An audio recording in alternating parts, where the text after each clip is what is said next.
My name is Charlie Cinnamon. This was Coconut Grove in the early 1960s. 1963, give or take. South Florida felt different then. Loose, sun-worn, unfinished. A place where people came to quietly reinvent themselves. The Grove attracted a particular mix. Writers escaping colder cities, artists who didn't want gatekeepers, sailors, students, locals, all crossing paths because the sidewalks were small and the days were long. You could feel the era in the air, the Kennedy years, the rise of civil rights, a country questioning itself out loud. This wasn't museum culture, it was living room culture, spilled onto the street. People talked, they lingered, they bought things they could carry home. Paintings, drawings, pottery, jewelry made by someone standing 10 feet away.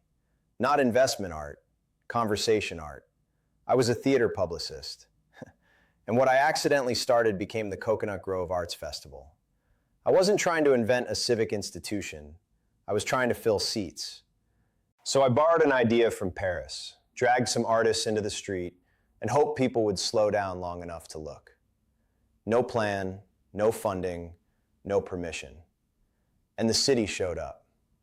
The first year felt like discovery, people wandering, talking directly to artists, buying something because they liked the person who made it. The second year, that's when it mattered, because people came back, not for the promotion, for the feeling. They wanted the mix, the friction, the sense that Miami belonged to them for an afternoon. There were complaints, of course, too loud, too crowded, too messy. But that's how you know you've touched something real. Once people claim the street, they don't give it back easily.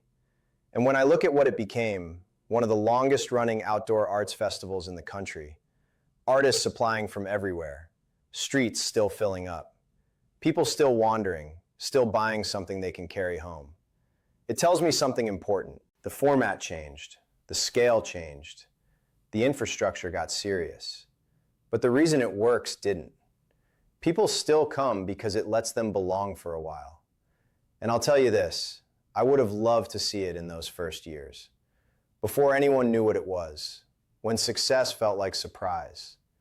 So let me speak to you now, not in 1963, but in 2026.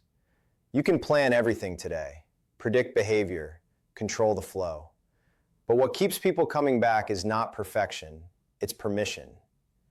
Leave room for wandering, for conversation, for buying something that reminds people where they were. The strongest gatherings don't feel managed, they feel claimed.